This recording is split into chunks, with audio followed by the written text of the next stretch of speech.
Muy buenas tardes, sean todos bienvenidos a su noticiero informativo Honduras en sus manos noticias a través de Radio TV Micandoni Siglo XX. Les saluda su fiel servidora Valeria Suazo desde Tegucigalpa. Hoy tenemos día martes 28 de octubre del año 2025. Agradecida principalmente con Dios por darnos la oportunidad de poderles transmitir de las noticias más importantes acontecidas en este día. A continuación les dejo el resumen de las noticias más importantes. Congreso bajo fuerte resguardo policial a horas de autoconvocatoria de la oposición. El voto juvenil, motor de transformación democrática en Honduras. Iglesia Católica y Evangélica llaman a votar masivamente para evitar el fraude. ASJ, reducción de presupuesto, limita compra de medicamentos en los hospitales. Apenas el 42% de los municipios de Francisco Morazán son libres de analfabetismo. La inteligencia artificial supone nuevos retos digitales ante el abuso sexual de menores. Congreso bajo fuerte resguardo policial a horas de autoconvocatoria de la oposición.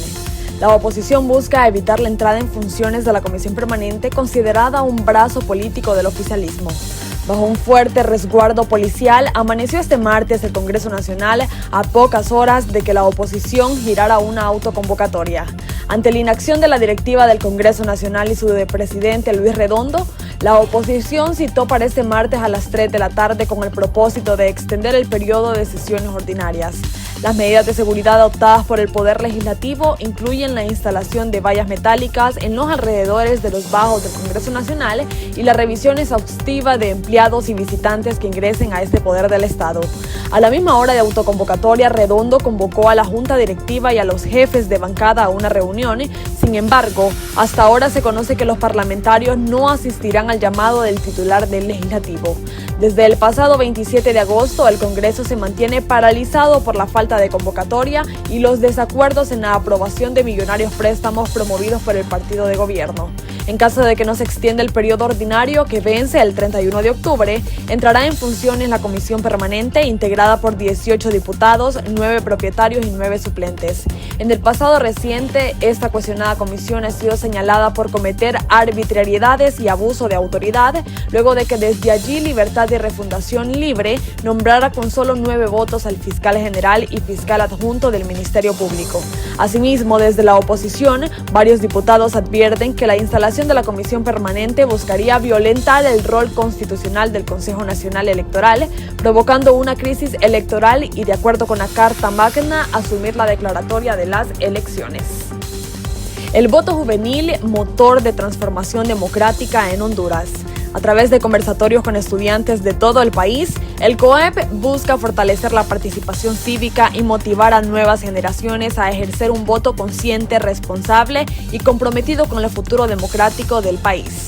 El Consejo Hondureño de la empresa privada COEP ha resaltado el voto como uno de los instrumentos más efectivos con los que cuenta la ciudadanía para generar transformaciones dentro de un sistema democrático a través del sufragio. Las personas expresan sus preferencias políticas, evalúan la gestión de sus gobernantes y deciden de manera colectiva el rumbo que desean para su país. Como herramienta de cambio, el voto permite la renovación del liderazgo político y la reorientación de las políticas públicas conforme a las demandas sociales. Su ejercicio consciente y responsable puede impulsar reformas económicas, sociales e institucionales que respondan a las necesidades de la población y promueven el bienestar general. El voto como expresión de cambio y esperanza. Para los empresarios hondureños, el voto funciona como un mecanismo de control democrático, ya que otorga a los ciudadanos la posibilidad de premiar o sancionar a quienes han ejercido el poder.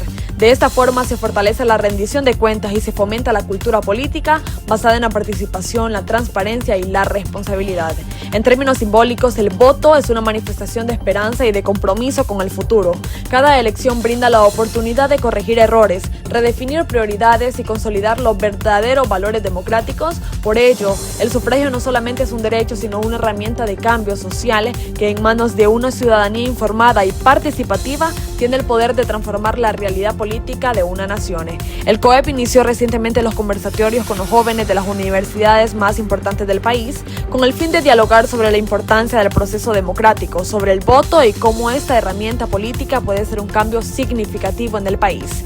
Se ha resaltado en estos encuentros que el voto en las elecciones generales es una de las expresiones más poderosas de la democracia. Les da legitimidad democrática a los ciudadanos, pues se respeta su voluntad en el ejercicio para elegir a los presidentes, diputados y alcaldes.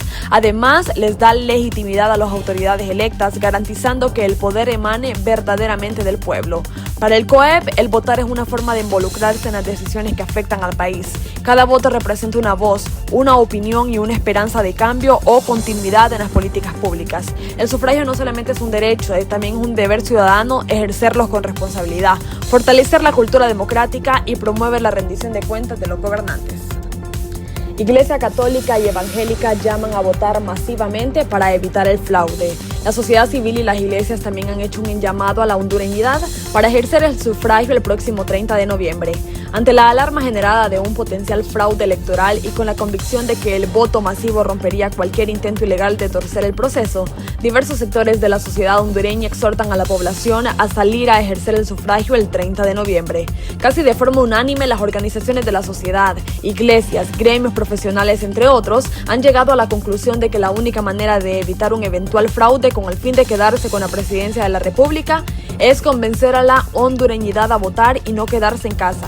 Sobre ese particular, el directivo ejecutivo del Centro de Estudios para la Democracia, CESPAT, Gustavo Irías, es el criterio que un elemento que aporta legitimidad a un proceso electoral y para que una elección pueda calificarse auténtica, democrática, debe de contener con una alta participación de la ciudadanía ejerciendo el sufragio.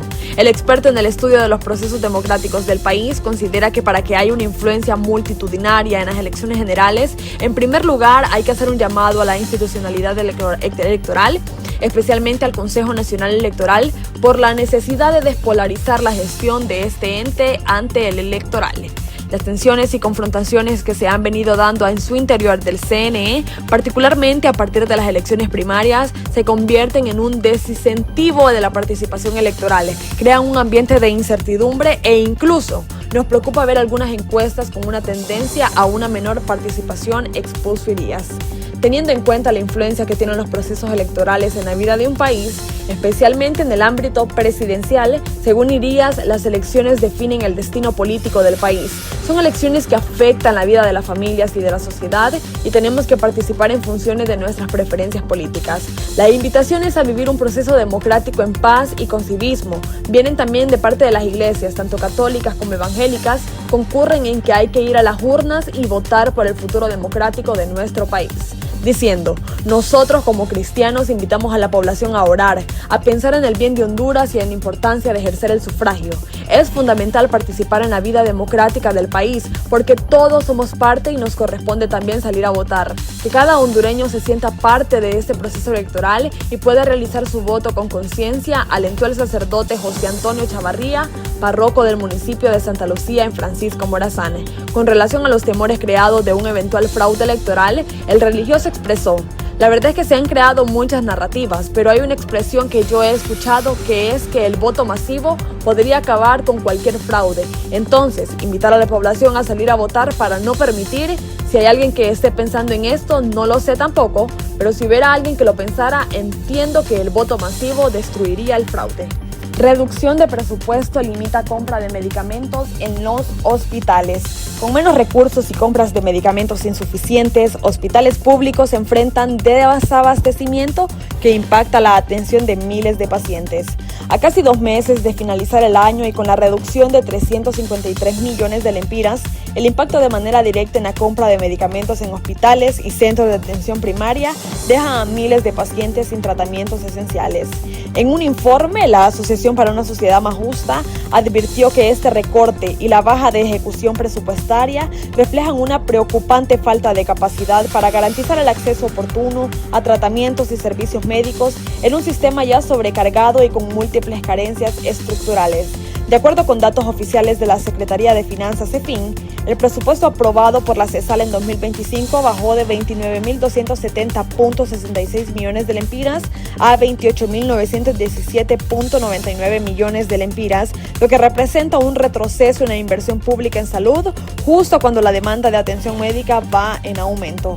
A septiembre de 2025, el informe de ejecución muestra que el 64% del presupuesto vigente ha utilizado en el rubro de compra de medicamentos 2.284 millones de lempiras aprobados, solo 1.340 millones han sido ejecutados.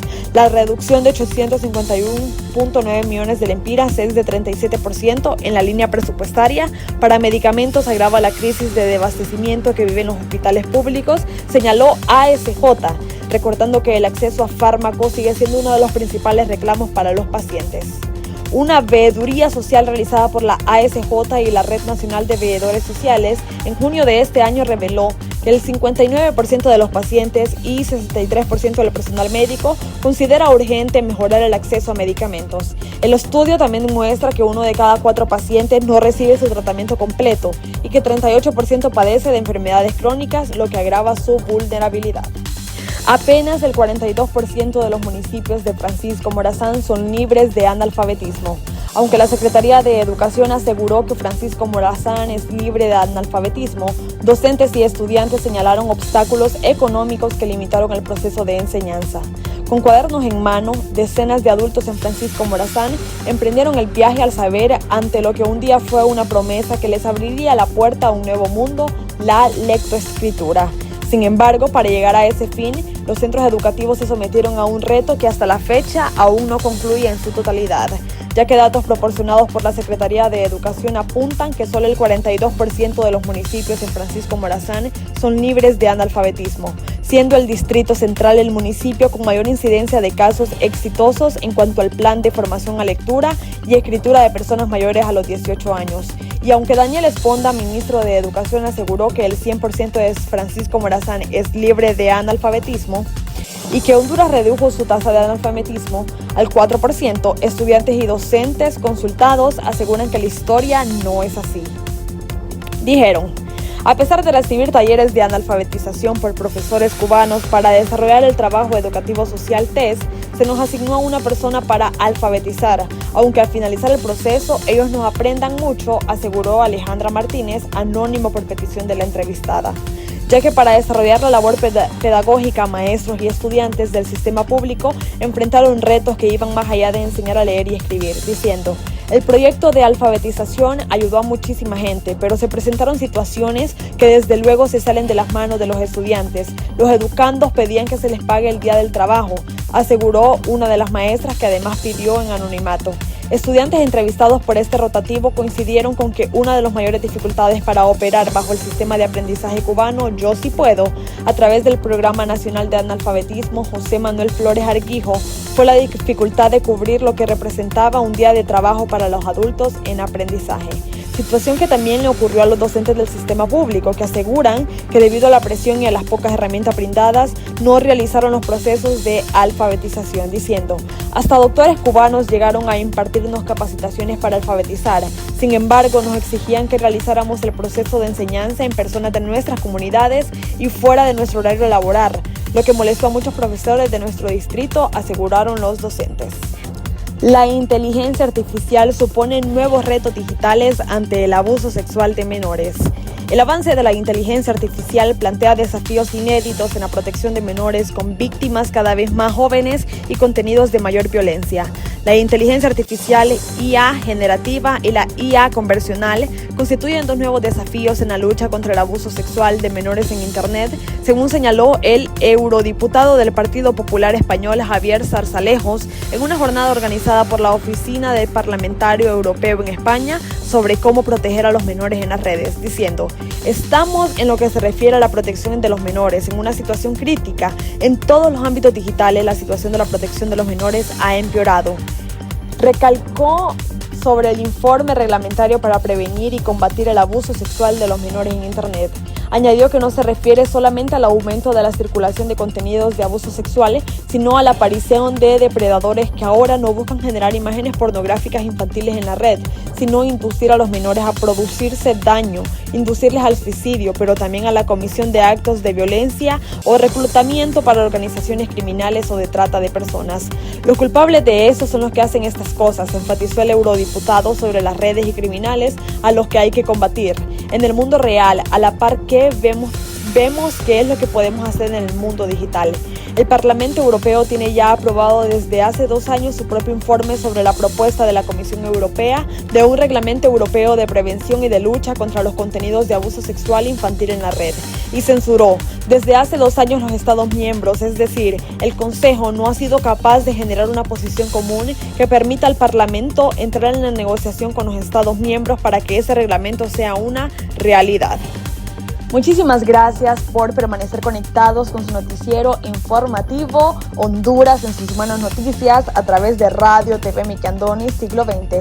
Como siempre, para mí ha sido un enorme placer poderles transmitir de las noticias más importantes acontecidas este día martes 28 de octubre del año 2025. Gracias por permanecer conectados y como siempre brindándoles la invitación a que nos puedan seguir en todas nuestras plataformas digitales como ser Facebook, Instagram y X. Aparecemos como Honduras en sus manos noticias para que puedan seguirse informando de todas las noticias que trascienden a nivel nacional e internacional. Para mí ha sido un enorme placer. Nos vemos el día de mañana.